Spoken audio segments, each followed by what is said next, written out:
Welcome everyone. In this video we are going to discuss about Peltier coolers again. So what I have here is 3 different multimeters and 4 hopefully identical Peltier coolers. These are all the TEC 12706 units, so 6 ampere units. And as I said, we have 4 of them. And what I will try to demonstrate to you is that how we can connect them in series and parallel or mixed, and what happens to them. So what I will do, I will use 2 multimeters to constantly monitor certain points of the connections or the circuit, and then I will use the third, most probably this guy here, to tap into different points of the circuit, and it will be more easy to measure the current here and there without disrupting the circuit or having to remove them from the connections and cutting the circuit. So why I do this is because I haven't really seen any kind of videos on this. And I think this also has to be discussed because many people don't really have any ideas. And I can see on different websites that you can buy coolers which include several Peltier elements. And because of that, sometimes people don't have idea whether they should just put everything into the same connection, or if there is any better way to connect these units. So what I will do now, I will just wire up everything in different ways, and I will talk more about this kind of connections. So everything is ready for the demonstration, and I tried to arrange everything so it makes sense to you, and it's easier to digest what is visible here. So on this cable, the power supply comes into this multimeter, and this multimeter will measure the current which is flowing through this circuit.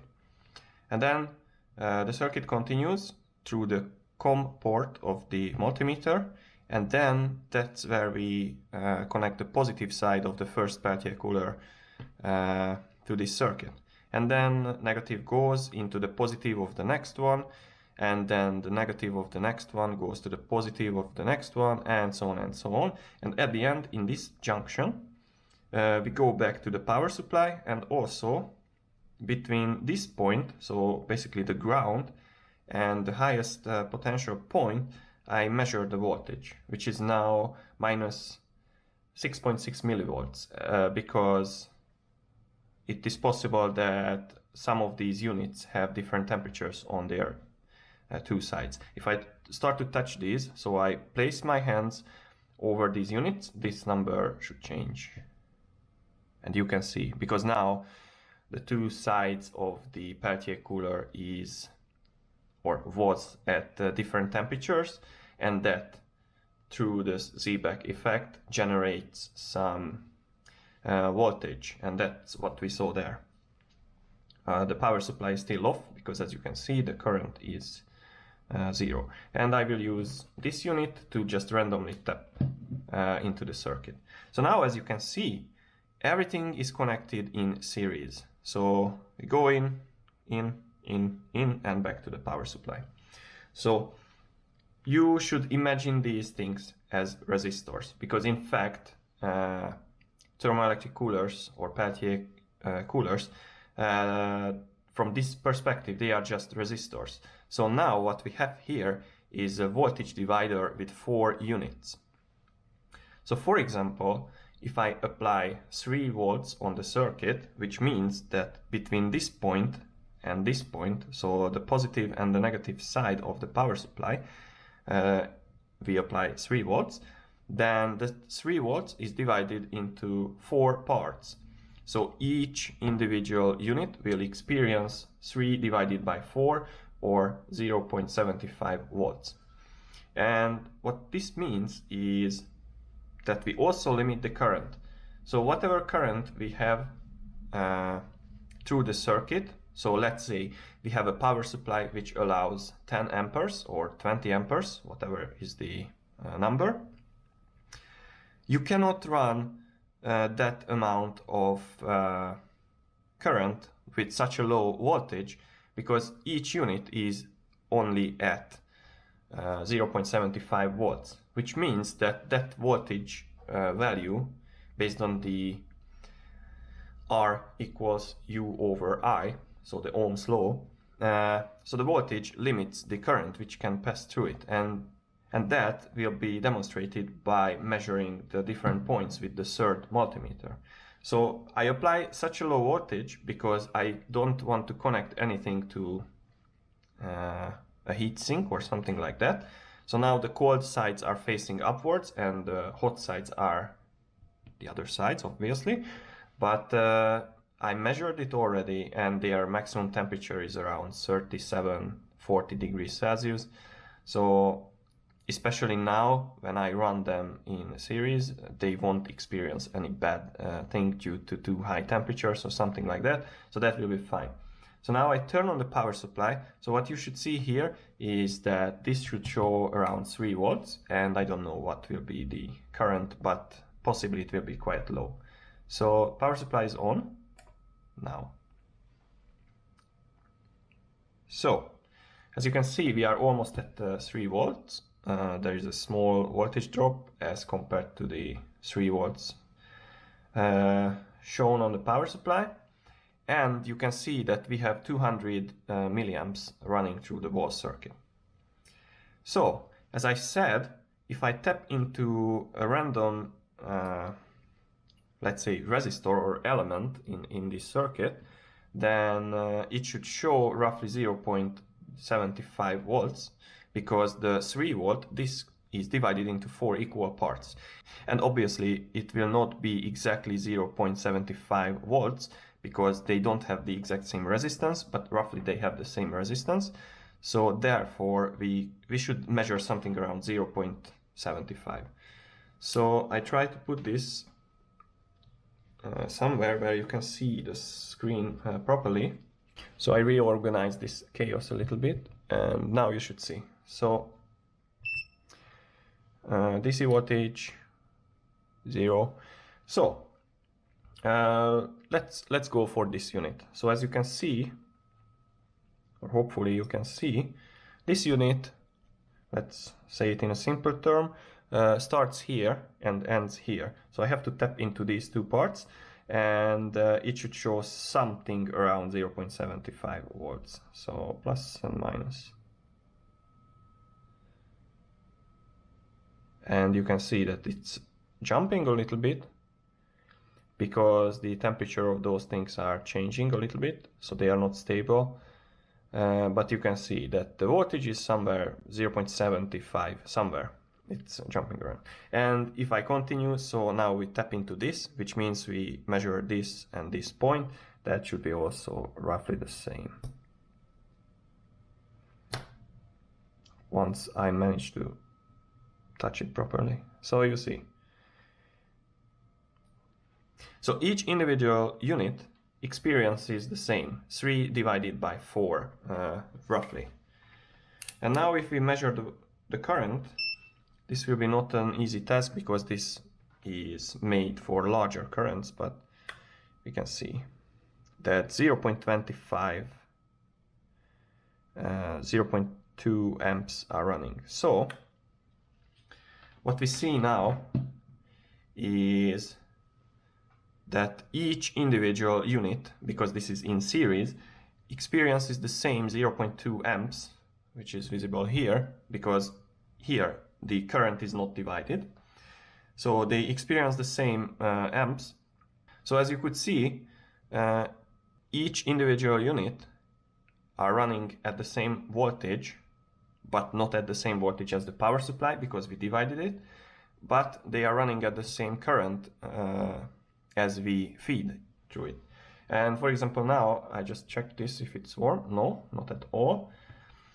So now if I increase the voltage to 4 volts, which you will see here, then each individual unit will be running at 1 volt. So now we go to 4, as you could see, and I go back to voltage mode. I put this back here, and I just tap into the circuit let's say here and here. So this is right in the middle. And you can see that we are at 1 volt roughly. So this works nicely. And I can still touch this. I mean, the hot side is ridiculously low, 28.6 degrees, and the cold side is 21.9. So yeah, they are a bit cold, but not too cold. So now you could see that if you have a certain power supply and you don't want to run them at the maximum performance, let's say on their maximum rated current 6 amps, which you should never do anyway, but if you don't want to run them at the maximum performance, for example, you have a 12 volt power supply which can provide 20 amps or 30, like I use in most of my videos, then you can connect them in series. Let's say you have 2 units, and if you connect them in series, each unit will only have 6 volts on it. And that also means that because of the limited voltage, the current will be limited. And I can quickly demonstrate this to you by making a circuit with 2 units, and I just for a few seconds turn it to 12 volts, and we will see what happens. So here is the circuit with only 2 units. I set the power supply to 12 volts and I maximize the current to 7 amps, which should be more than sufficient. Okay, I even changed it to 8 amps. So the maximum allowed current through this is 8 amps. And the voltage which is running through this is 12 volts. But you have to notice again that the voltage which is 12 volts is between these 2 parts. But if I measure here and here, or here and here, it should be only 6 volts. So I have to already connect this to the circuit because I will not have too much time before these start to heat up significantly. So that's almost 6, that's almost 12, and then we are at 2. And you could see that the current drops by the time quite quickly because the unit changes its temperature. So the resistance of this thing is changing when it is changing the temperature. And if you change the resistance, you also change the current which can pass through the circuit. So that's how it works. So now I remove this unit and I just use 1 unit, but at 6 volts, and we should see the same numbers as we saw. So this is connected, and I just decrease the power supply to 6 volts. So here we should see 6 volts as in the previous circuit. So in the previous circuit, the individual Peltier coolers experienced 6 volts each because 2 identical resistors were in a voltage divider which was supplied by 12 volts. So this should be roughly 6 and this should be roughly 2.5-ish. So you see 2 and 6. And of course they are changing because I don't cool the hot side and it's changing the temperature and so on and so on. But you could see this, and now you saw that, or hopefully you have some better imagination how these things work. So now you have hopefully a clearer picture that if you have 1 unit and, for example, you apply 6 volts on the 6 ampere unit, and there is roughly 2 amperes which are flowing through it, then if you add another element and you want to have the next element experience the same as this was before individually, like this, then you have to double the voltage in order to have the same current passing through the unit. So if you start with 1 and you add a further Peltier cooler which you want to run at the same specifications as the first unit, you always have to double the voltage if they are identical. And then you add the third. So now, in order to reach the same values for example, on an individual element, you have to triple the voltage. And actually, I will show this to you. So I showed you the simple case, and before the simple case, I also showed you the double case. So now I will show you the triple case. So this was 6 volts and roughly 2 amps, 2.5 in the beginning. So now we have in series now 2 units. And then comes the third unit.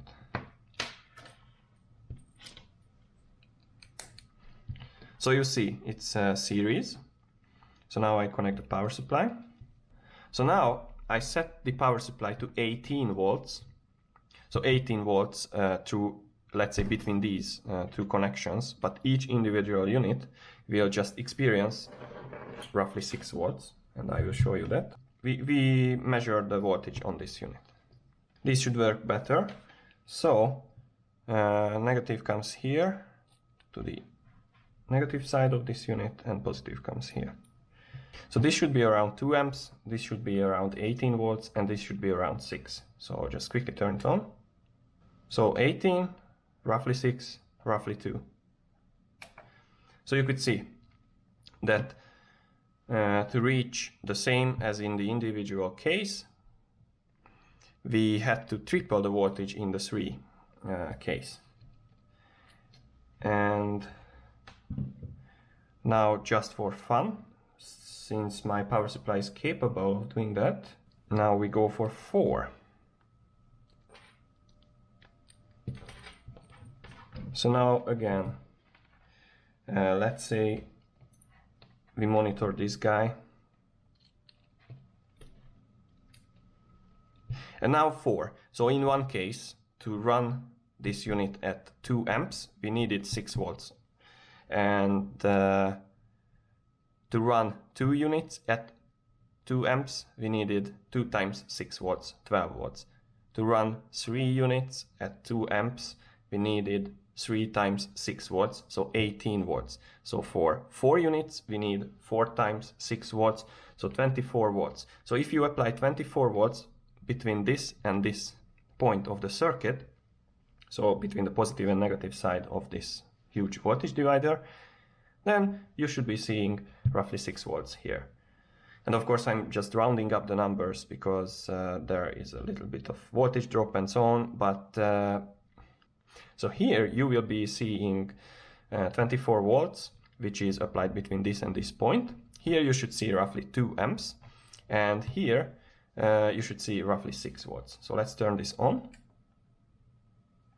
2 amps, 5 volts, 24 volts. So now I hope that you have the idea about how to connect these things.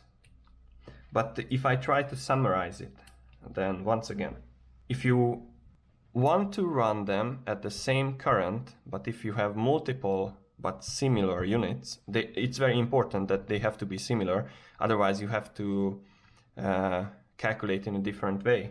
But now we simplified the cases to just one single unit or single type of unit. So if you have multiple single units and you want to run them at the same current, then you have to see that what is the voltage which runs your single unit on the desired current.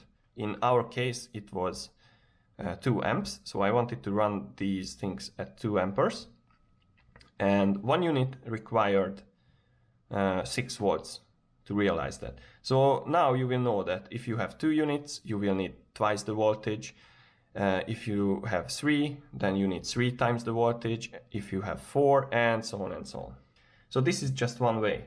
So you could see that the current is experienced by this circuit in the same way. So each of these guys run at 2 amps.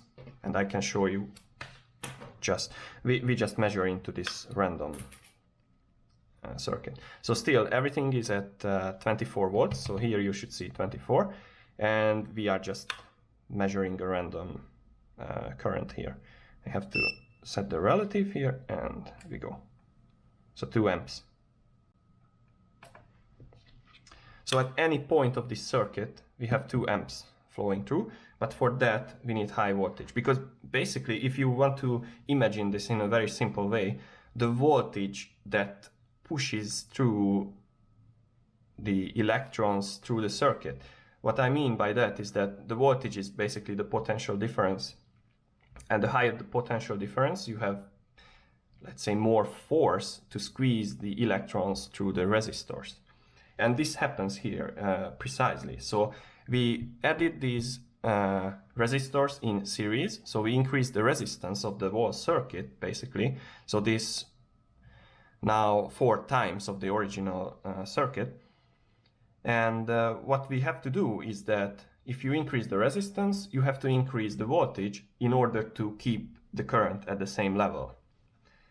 And this is what I demonstrated to you, basically. So if you want to have multiple units, I think it's very simple to just connect them in series. And this is also a smart choice if you have like a high voltage power supply, let's say 48 volts, because based on some very simple math, you can calculate how much units you can or you have to connect together in series in order to reach a certain current. And as I said, if you try to mix these things, then you have to calculate it in a different way, because each unit type, let's say the 706 and 715, they have different resistances, which means that when you mix them, each individual unit will experience different currents, and maybe you want to avoid that. So now we are just simplifying the things and saying that, okay, let's just connect the same units and see what happens. So you could see that this was quite simple. So now we go for the other case, which is the parallel case. Let me just connect everything. So for the parallel case, we have to reconsider a few things. So I have to do the measurements again, but with a different voltage, because some other things will happen here. So this will be set to 2 volts. So we will see what is the current at 2 volts for one individual TEC 12706 unit. So I turn this on, and I can leave this because 2 volts do not generate too high temperature in this. Basically, this is 2 times 0.5, which means that 1 watt of joule heat is being produced in this thing. So that's not too big amount. So we could see that after having the temperature equalized, we have roughly 0.54 amperes running through this circuit at 2 volts. So now we want to cluster these things in parallel. So I turn off the power supply and I have to make the connections. We just add 1 extra unit at a time. Before connecting, I show you. So if you remember, this was the series.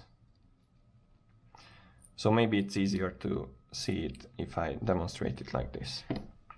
Voltage comes in, or current comes in, goes to the other, and then goes back to the other side of the power supply. But in parallel case, and this is just the same as you would parallel connect anything, but resistors, let's say. So then you connect the black things, so the negative side, and the red things, so the positive side, to the same potential, actually. So then this goes in, and this will be the negative side of the power supply. So I try to connect it in a reasonable way.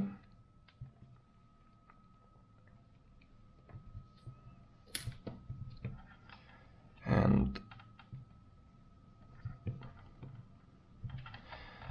so now this is parallel. So you can see that these guys, both of the Peltier coolers positive side, run parallel from the same point and end up here.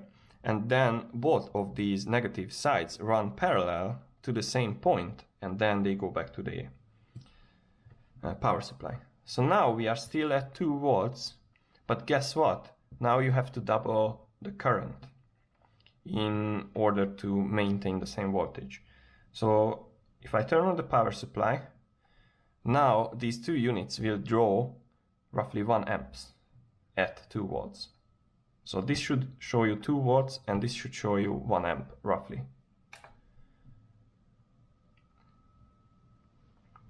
And this doesn't show you 2 volts because it's not connected. Sorry. So now this is roughly 2 volts and this is roughly 1 amp. And it's nice. So now this is a bit different. So because this is a current divider, now you could have guessed it already, I think. So opposite to the previous case, when we were clustering it in series, we had to increase the voltage.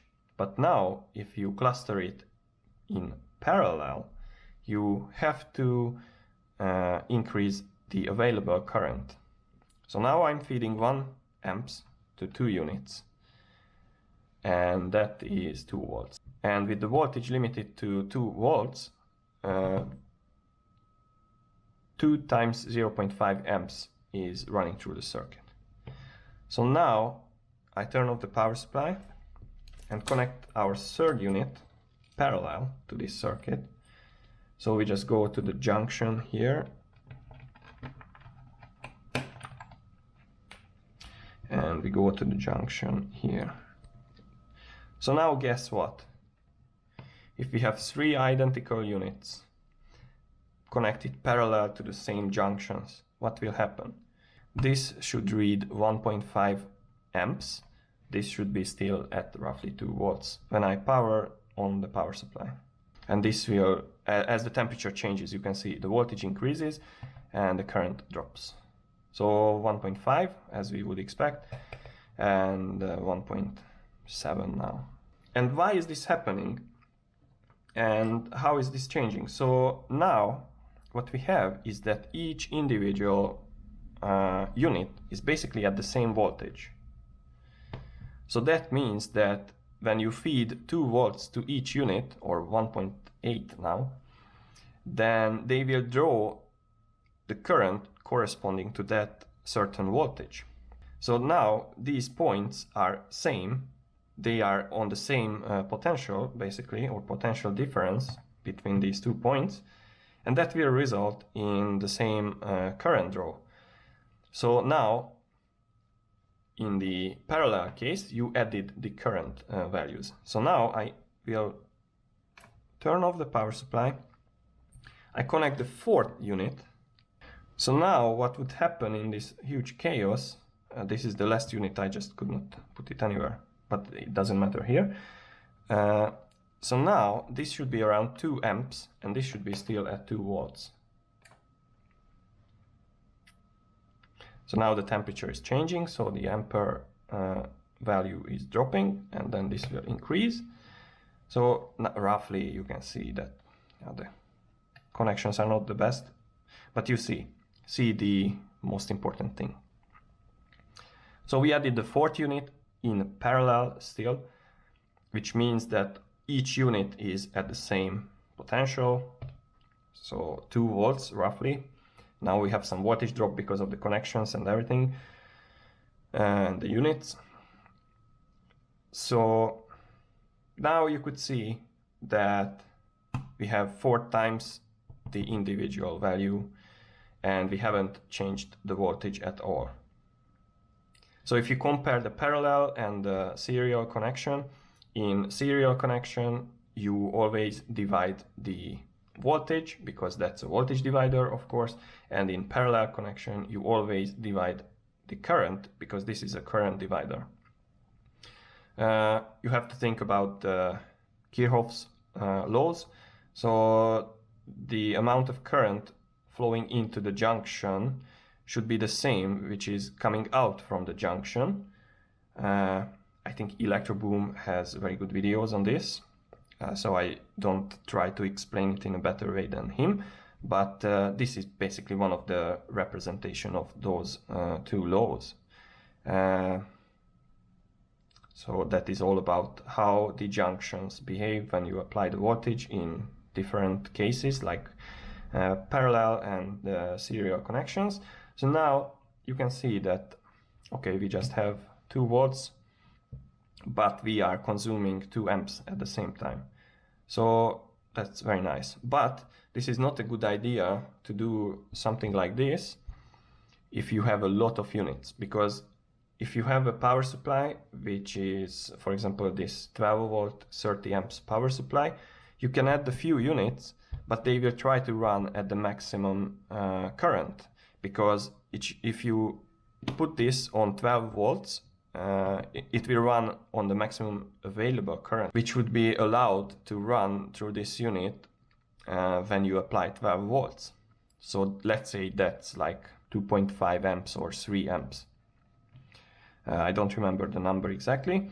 So then if you add another, you still run at 12 volts, but now you are consuming 6 amps, and now you are at 9 amps, now you are at 12 amps, and so on and so on. So you have to decide what is your goal and what do you want to see.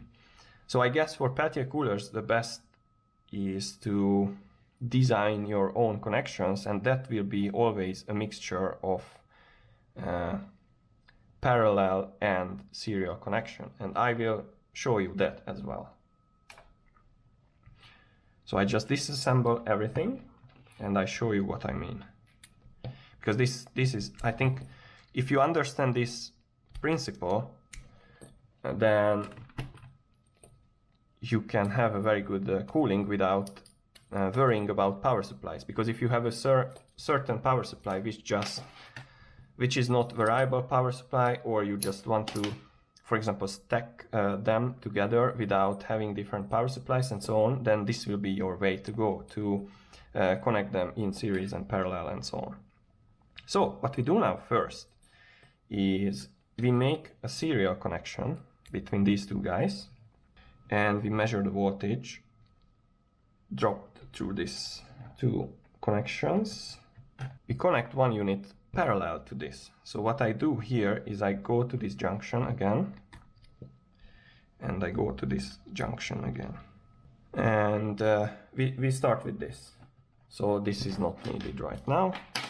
So what you see is, you can imagine this now, just for the sake of the discussion, as one single unit, and that is in series with the first unit. So let's see what happens now if I turn on the power supply at 2 volts. So you can see 2 volts, of course, between the two sides, but then the current is 0.36 amps. So we have the serial connection and at 2 volts. So let's see what happens if I turn it on. So 2 volts and 0.25 amps. So now what I do, this is running and I don't want to turn off the power supply. I connect another Peltier cooler parallel to this guy here. So what I do, I just connect this here, and you see that voltage stayed the same, but this went up to 0.3. And then if I continue this chain, so again we increase the number of units here, then we should end up around 0.4 something. And there we go. So now what is happening is that the whole circuit experiences 0.4 amps. So actually this unit is now running at 0.4 amps, and this is running, this part, these three, should run at 0.4 divided by 3. So each of the unit, 0.4 by 3, 0.4 by 3, 0.4 by 3. Because they are connected in series to this, but this point is in parallel to these units. So then we divided the current which is coming from here, basically. So then so here 0.4 amps are rushing into the unit, coming out, but here it branches out to 3 different directions, but in equal way because they are the same unit. So then everything experiences roughly 0.1333 something amps. So if I measure it, of course it's not perfect, but you see that that is like 4 divided by 3. So for a last test, I will do the following thing. So we have 2 parallel here. This is one cluster, let's say, and we have another parallel cluster there. So I connect this to the current meter, and these 2 parallel things are connected in series to these 2 other parallel things, and then they go back to the negative side of the power supply. And then I have to connect the multimeter here, so we will be using this.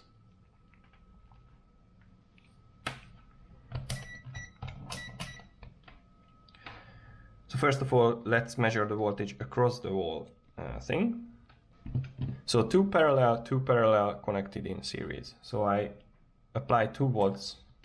So 2 parallel in series, and now 2 volts is applied, and we have something around 0.5 amps. This shows 0.5, and also my power supply shows 0.5.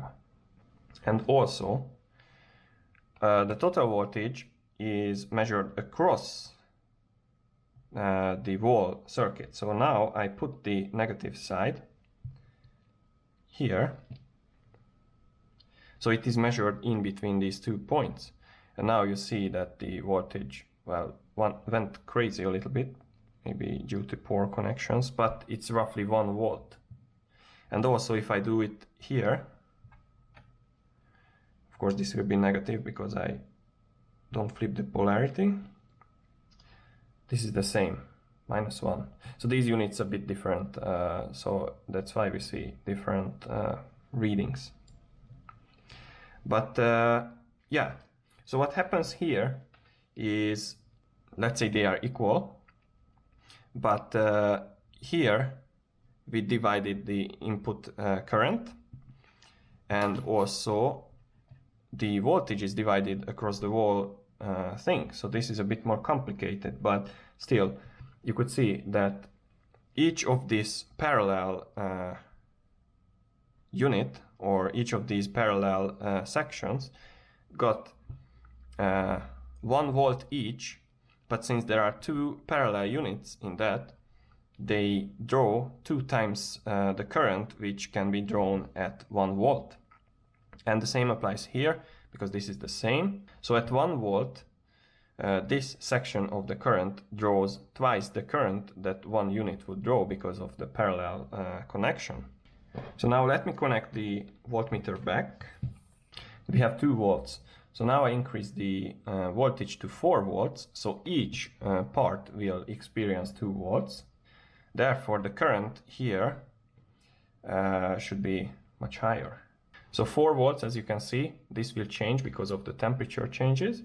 But you can see that at 4 volts, we have 1 amperes. And now you can just easily guess, since there are 2 groups, 2 identical groups, then the current is 0.5 amps within each unit. And how that comes is because actually one of these groups only get 2 volts because of the serial connection, but at 2 volts they are connected parallel to each other, so they can pick up the same amount of current. That means that if I would remove one thing from each group, nothing would change, and I will do that just in a few seconds, because the current draw is the same and the voltage drop is the same. So now what you see here is that within this group, between the positive and negative sides, there is 2 volts. and each individual unit experiences 0.5 amperes, and the same happens here. So now I disconnect the power supply and I remove one unit from each group. So 4 volts and 0.5 amps. So as I said, since now we don't added the 2 extra units, then we don't have that extra current draw, but we have the same current running through each unit. So still each unit experiences, since this is a serial connection, experiences the same 0.5 amps, but the total current draw of the circuit is not 1 amps, because we don't have the 2 other units connected to this unit to draw more current. But still each individual units at 4 volts or 2 volt experiences the 0.5 amperes. So I guess this was a very long video, but I wanted to explain this thing in very details and wanted to show you a lot of demonstration so you can understand this. So just once again, if you multiply the number of units in series, you have to increase the voltage in order to have the same current that you can reach for one single unit. And if you multiply the numbers of the units in parallel, so let's say you have the Peltier coolers, and each Peltier cooler is connected to the same connection in the same way, so in parallel. So then with the parallel connection, you have to supply a lot of current at a given voltage. So the best way, I think, is that based on your requirements, you should mix the connections with identical units. So you should mix between serial and parallel connections, so you can control the current and the voltage drop properly, and therefore you can get your desired temperature. So I hope that this video was useful. I hope you learned something and you could see how these connections are working. I will put some drawings and calculations on my website, so check the description, but you can also visit curiousscientist.tech, and see you in the next video.